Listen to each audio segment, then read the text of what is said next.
Ahí está. Bien, hoy vamos a compartir discipulado, ¿verdad? La última vez que estuvimos hablando, repasando ligeramente, estuvimos hablando de cómo desarrollar un oído inteligente, de la importancia de cómo escuchar, a quién escuchar y cómo podemos desarrollar ese oído inteligente por medio del buen consejo y de la palabra. Hoy quiero hablarte como discípulo, cómo puedo ser un discípulo efectivo, un discípulo plus, un discípulo que marque la diferencia. Y vamos a basarnos, vamos a abrir desde el libro de Mateo, capítulo 5, versículo 20, el cual dice la palabra: Porque os digo que si vuestra justicia no supera la de los escribas y fariseos, no entraréis en el reino de los cielos. Una vez más, voy a volver a repetirlo. Jesús le dice a sus discípulos: porque os digo que si vuestra justicia no supera la de los escribas y fariseos, no entraréis en el reino de los cielos. Ser un discípulo de Jesús tiene mayor demanda que ser un fariseo. Ser un discípulo de Jesús tiene mayor demanda que ser un religioso. Por eso es más fácil ser religioso que discípulo. ¿Por qué? Porque el discípulo tiene una mayor demanda.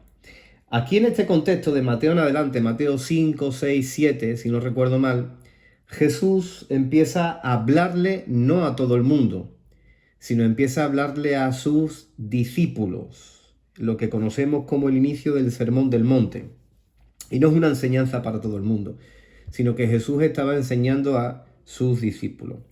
Jesús en este caso le está tratando de hacer entender que tenían que ser mejores a la hora de cumplir la voluntad de Dios, e incluso que los maestros de la ley, o sea, tenían que ser mejores que los maestros de la ley.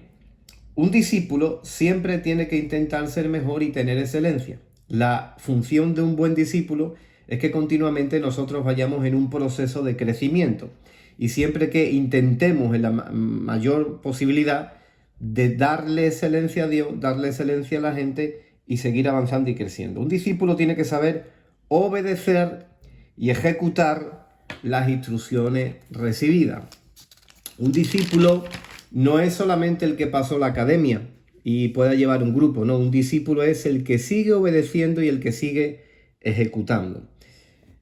Vámonos a Mateo capítulo 7, versículo 21, donde la palabra nos enseña lo siguiente. ¿Puedes repetir el versículo, pastor?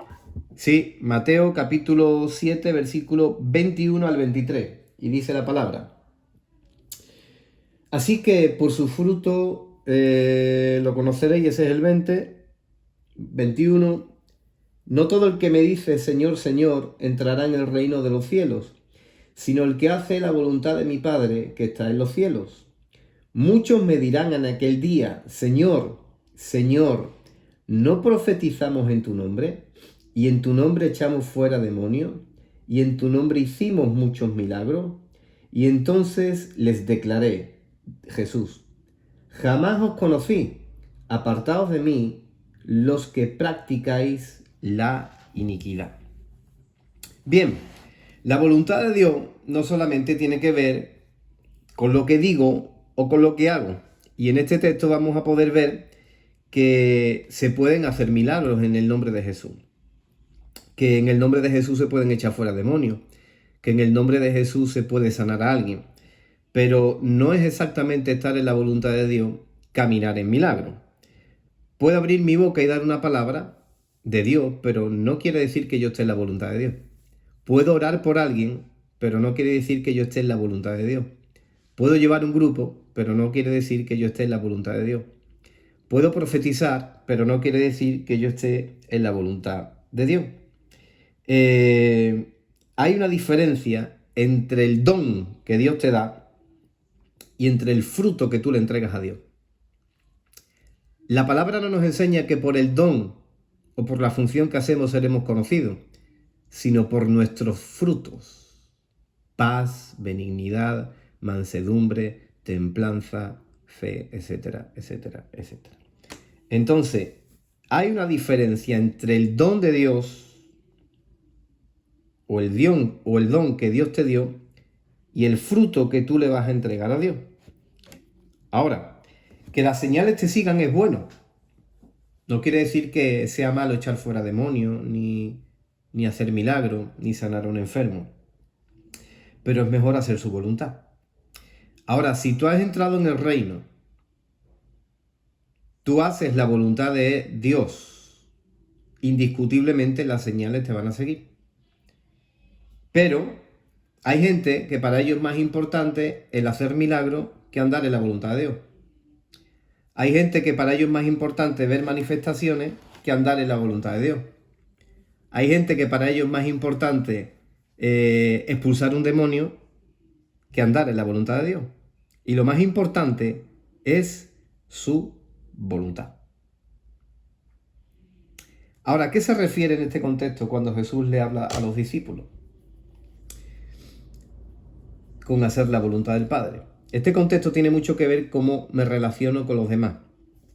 Si bien es importante que un discípulo tenga un oído inteligente, también debemos de aprender cómo relacionarnos con las personas. Entonces, yo no voy a ser tan fructífero si soy una persona que no me sé relacionar o soy una persona áspera a la hora de relacionarme con la gente. No voy a ser tan fructífero. ¿Por qué? Porque el reino se basa de relaciones. Y quiero hablarte de 3 dimensiones donde debemos tener relaciones saludables. 3 dimensiones para los que toman nota. Punto número 1 es la dimensión donde yo me relaciono con Dios. Ese es el punto número 1. Punto número 1, mi relación con Dios. El punto número 2 desencadena de la primera. El punto número 2 es mi relación con las personas. Punto número 1, mi relación con Dios. Punto número 2, mi relación con las personas. Es difícil de comprender que haya gente que diga que tenga una buena relación con Dios, pero no tenga una buena relación con las personas. Es difícil de comprender que diga la gente, yo tengo una relación con Dios, pero luego tú veas que no tienen una buena relación con las personas. Yo no puedo entender cómo haya gente que pueda hablar en lenguas espirituales, pero no sepa sujetar la lengua a la hora de hablar y de herir a los demás. Entonces, el reino se basa ¿de qué? El reino se basa de relaciones. El punto número 3 tiene que ver con la relación conmigo mismo. Relación con Dios, relación con las personas y relación conmigo mismo. Para poder cumplir la voluntad de Dios, tenemos que aprender ¿qué? A relacionarnos. Repito, con Dios, conmigo mismo y con las personas. Una vez más lo voy a repetir. Debemos de aprender a relacionarnos con Dios, conmigo mismo y con las personas. ¿Sabían ustedes con quién es la persona que usted más habla a lo largo del día? Contigo mismo. ¿Cuántas preguntas te haces a lo largo del día? Entonces, amar a la gente que me ama es fácil, para eso no necesito ni a Cristo. Lo difícil es amar a los que no te aman. Lo difícil es amar a los que te critican. Lo difícil es amar a los que te persiguen. Lo difícil es amar a los que no quieren el bien para ti. Ahora, pregunto, no conteste. ¿Cómo está tu relación con la gente? No, pastor, yo le hablo a todo el mundo. Sí, no quiere decir que tú le hablas a todo el mundo. Internamente, ¿cómo está tu relación con Dios que desencadena en la relación contigo mismo y cómo está la relación con los demás? Mateo capítulo 7, versículo 1. Mateo capítulo 7, versículo 1. Dice la escritura lo siguiente. Ya estamos en el hemisferio centro del discipulado. Dice, no juzguéis para que no seáis juzgados, porque con el juicio con que juzguéis, seréis juzgados, y con la medida con que midáis, se os medirá. ¿Y por qué miras la mota que está en el ojo de tu hermano y no te das cuenta de la viga que está en tu propio ojo? ¿O cómo puedes decir a tu hermano, déjame sacarte la mota del ojo, cuando la viga está en tu ojo? Hipócrita, saca primero la viga de tu ojo y entonces vas a ver con claridad para sacar la mota del ojo de tu hermano. No deis lo santo a los perros, ni echéis vuestras perlas delante de los cerdos, no sea que las huellen con sus patas y volviéndose os despedacen. Pedid y se os dará, buscad y hallaréis, llamad y se os abrirá. Bien, vamos a quedarnos con lo primero. Repito, no juzguéis para que no seáis juzgados. No juzguen a nadie para que... Escuche, no juzguéis para que no seáis juzgados. No juzgues a nadie para que Dios no te juzgue a ti. Hello. Del mismo modo que tú juzgas a los demás, Dios también te va a juzgar a ti. Del mismo modo que tú juzgas a la gente, Dios te va a juzgar a ti. Si tú juzgas bien a la gente, ¿cómo Dios te va a juzgar a ti? Bien. Pero si tú juzgas mal a la gente, ¿cómo Dios te va a juzgar a ti? Mal. Porque con la medida que tú midas, vas a ser medido. Con la medida que tú midas, vas a ser medido. Ahora, ¿cuántos somos fáciles para juzgar a la gente? Seamos sinceros en el día de hoy. Todos en algún momento, ¿verdad? Eso hay que cambiarlo. Porque eso no te va a provocar ningún tipo de crecimiento. Eso te va a estancar. Aunque tú creas que estás bien, te va a estancar. Jesús está en el monte y es una enseñanza que está dando a los discípulos. ¿A quién está dando la enseñanza Jesús? A los discípulos. ¿A quién le estamos hablando hoy? Creo, a gente que quiere aprender y que quiere ser discípulo. Bien. Ahora, cuando Jesús está dando esa enseñanza en el monte a los discípulos, lo que conocemos como iglesia o cristianismo todavía ni había nacido. No había iglesia, no había cristianismo. Jesús está dando una enseñanza a los discípulos, ¿verdad? Jesús hace discípulos y con esos discípulos nace la iglesia. Hoy en día queremos el local y no tenemos discípulos. Entonces, el sistema del reino no es tener un local y que la gente venga. El sistema del reino es hacer discípulos y ya vendrá el local o ya vendrá la iglesia, que la iglesia en sí somos nosotros, no es el local, o ya vendrá lo que tiene que venir, ¿verdad? Pero necesitamos entender que la base principal del reino y para que un movimiento crezca son los discípulos. Ahora, con respecto a juzgar a la gente, mire esto. Con respecto, nos vamos otra vez a juzgar. ¿Cuántas veces han visto en Facebook una foto de una fila de un montón de gente yéndose para el infierno y 3 o 4 yéndose al cielo? ¿Han visto alguna vez? ¿Sí o no? Un montón de gente, una fila larguísima, yéndose para el infierno y 3 o 4 que se van para el cielo. Pregunto yo, ¿eres tu Dios para determinar quién se va al cielo o quién se va al infierno? En algún momento hemos posteado ese tipo de fotos. Pero ¿somos nosotros Dios para determinar quién se va al cielo o quién se va al infierno? Escuche. En el momento que tú juzgas a alguien con respecto a la salvación, tú no sabes ni dónde te estás metiendo. Porque eso solamente le corresponde a Dios. Entonces, nosotros, ¿cuál es la función nuestra?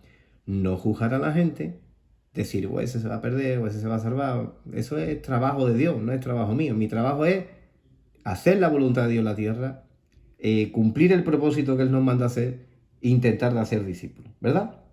Entonces, no perdamos el tiempo en juzgar ni criticar a nadie, invierte el tiempo en orar por la gente. Nunca pierdas el tiempo en juzgar ni criticar a nadie. Invierte ese tiempo en orar por la gente. Entonces hay gente midiendo a los demás para ellos sentirse grande. Hay ese tipo de gente que mide a los demás, mira fulanito, mira, no te creas, midiendo a los demás para ellos sentirse grande. Pero recuerde que desde el cielo nos vemos muy chiquititos. Desde el cielo somos una cosita así, nada, muy chiquitito. Nos vemos muy pequeños. Entonces, te van a medir así como tú midas a los demás. Sí, yo no tengo aquí un metro, pero si yo cogiera un metro y mido ahora lo que veo de pantalla de Vanessa, por ejemplo, si yo la mido a ella, digo, es que Vanessa espiritualmente mide 50 centímetros. Asimismo, Dios me va a medir a mí. Yo no puedo medir de alguna forma negativamente a la gente, sino tengo que exaltar a la gente. ¿Por qué?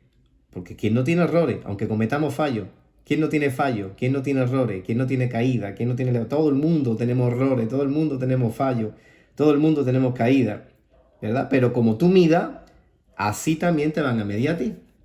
Voy a ir poniendo un poquito aquí de instrumental, un segundito. Como tú midas, así también te van a medir a ti. Deme un segundito.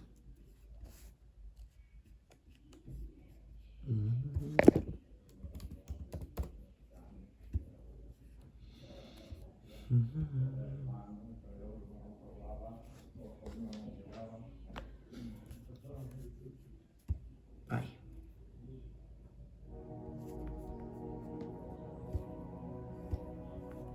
Seguimos. Hay muchas cosas en las cuales todos tenemos que seguir formándonos, pero eso no nos da derecho ni a ti ni a mí a seguir juzgando ni midiendo a la gente. Todos tenemos que seguir formándonos. Todos tenemos que ajustar cosas, todos tenemos que corregir. Eso es lo bonito. Lo malo sería creerse que todo uno lo tiene aprendido. Pero todos en la vida tenemos que seguir corrigiéndonos, formándonos y creciendo. Pero eso no nos da derecho de estar juzgando ni midiendo a nadie. Podemos tener mucho conocimiento y a la vez ser enanos espirituales. Porque el conocimiento sin la práctica al final te estanca.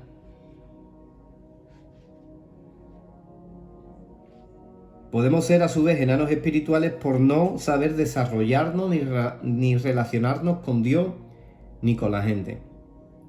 Ahora, no digo que no tengamos conocimiento, el conocimiento es poder.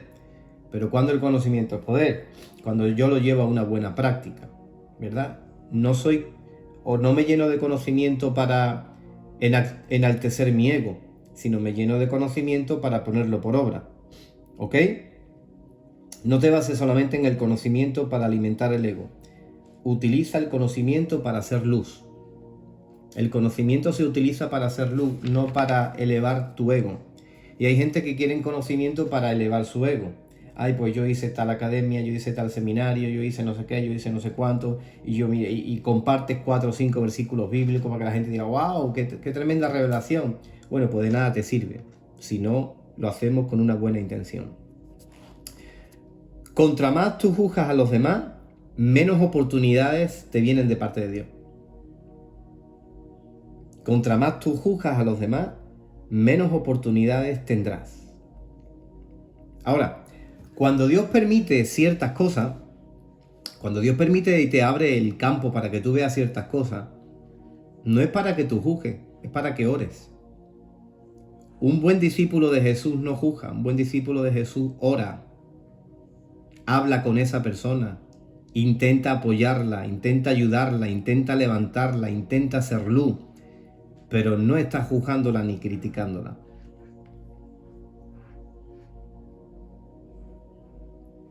Vemos un caso donde Jesús tiene que reprender a Pedro. Vemos que las Escrituras nos enseña de que está llegando el momento que Él está diciendo que va a la cruz, que va a morir, pero que al tercer día resucite. Todos conocen la historia. Se le presenta a Pedro delante. Maestro, Rabí, Yeshua, por favor no vayas a la cruz. Jesús le dice, apártate de mí, Satanás, porque me eres de tropiezo. Jesús no tenía ningún problema con Pedro.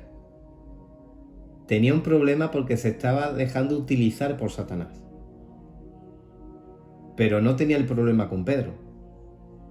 El problema lo tenía que Pedro se estaba dejando utilizar por el enemigo. ¿Qué modelo prefieres? ¿El de Jesús o el de Satanás? ¿Qué modelo prefieres seguir? ¿El de hacer discípulos y de hacer luz o el de ser piedra de tropiezo y contaminación para tu entorno y para tu iglesia?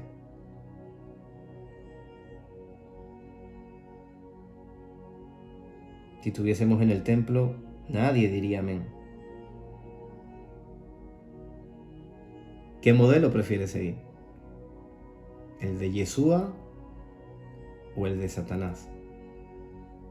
Y tú dirás, pero pastor, ¿cómo voy a seguir el de Satanás? Sí, porque a veces nos dejamos utilizar por Satanás. Entonces, ¿qué modelo tú prefieres seguir? ¿O el de Jesús o el de Satanás? Yo prefiero seguir el de Jesús. Al mismo Jesús le llamaban Belcebú, príncipe de los demonios. Lo criticaban, decían, ¿quién es este? Este es el hijo del... vendrá algo bueno de Nazaret, saldrá algo bueno de aquí. Este es un chalao que se ha levantado aquí queriendo...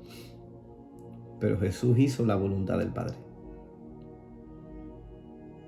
La voluntad del Padre no es que hoy podamos sanar a alguien. La voluntad del Padre no es que mañana podamos echar un demonio fuera. Desgraciadamente hay mucha parte de iglesia que no entiende qué es la voluntad de Dios. No entiende el tiempo, no entiende el sacrificio, no entiende la dedicación, no comprende la voluntad de Dios. ¿Por qué? Porque hay una desconexión con Dios. Cuando hay desconexión con Dios, yo no entiendo la voluntad de Dios. Y cuando hay desconexión con Dios, yo soy una carnada fácil para dejarme utilizar por Satanás. Por eso es muy importante que mis 5 sentidos y mi espíritu siempre estén conectados con Dios. Que yo tenga mis oídos cerrados a la voz del enemigo para que yo sea piedra de tropiezo, sino que mis oídos estén abiertos a la voz de Dios para que yo sea luz. Entonces, como hemos dicho antes, podemos sorprendernos porque alguien pueda echar fuera un demonio, porque alguien sane a un enfermo, porque alguien, no sé, profetice. Pero ¿cuántos miran si la gente está haciendo la voluntad de Dios? Y uno tiene que ser sabio para no prejuzgar, y siempre pongo el mismo ejemplo, Pablo. Pablo perseguía a un grupo de gente que creían en Jesús. Y podríamos imaginarnos a cualquier otro grupo mirando y diciendo, ese loco es un asesino, cuidado. Pero es que la voluntad, había algo escondido en la voluntad de Dios con Pablo, que la gente no sabía.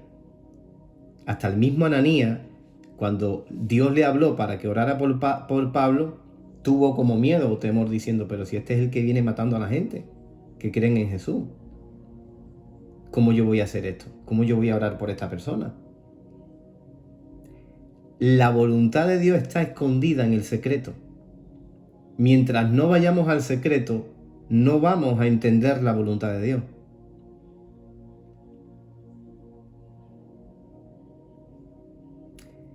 Cada uno tiene un plan y un propósito dentro de una visión. Yo siempre digo, nosotros somos casa del Espíritu Santo. Casa del Espíritu Santo no es ni casa de Dios, ni casa de vida, ni Shalom, ni la iglesia que tenga el nombre que tenga. Es casa del Espíritu Santo. Por lo tanto, hay una planificación, hay una visión determinada para casa del Espíritu Santo. Ahora, yo tengo que entender cuál es la voluntad de Dios que se está alineando a mí y que yo tengo que alinear a casa del Espíritu Santo. ¿Verdad?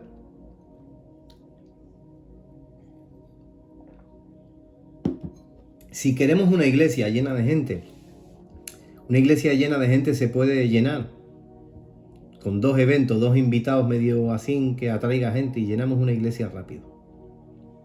Ahora mi pregunta es, ¿tú quieres una iglesia llena de gente o tú quieres discípulos que trabajen para la obra de Dios? Porque la iglesia llena de gente, la gente viene y se va. Miren, la gente viene y se va. Los discípulos se quedan. Cuando todo va bien, puede venir mucha gente. Cuando la cosa no está tan bien, los que están son los discípulos. Cuando al pastor y a la pastora las cosas le va bien, hay mucha gente. Cuando a veces no nos va tan bien, hay uno o dos.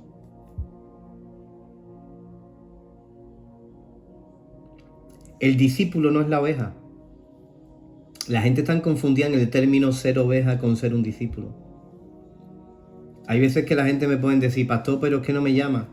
O el pastor no me llama. Usted tiene 15 años de conocer a Cristo.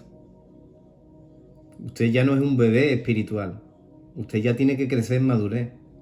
Yo no veo a Jesús corriendo detrás de nadie. Eso es un concepto religioso. Que el pastor tenga que estar 24/7 llamando a la gente. Por supuesto que hay que llamar. No digo que no se llame. Por supuesto que hay que llamar. Y hay que atender a la gente. Pero no es el concepto religioso que cree la gente donde el pastor tiene que dejar las 99 y ahí a buscar a la que está perdida. En ese contexto. Es más, el discípulo,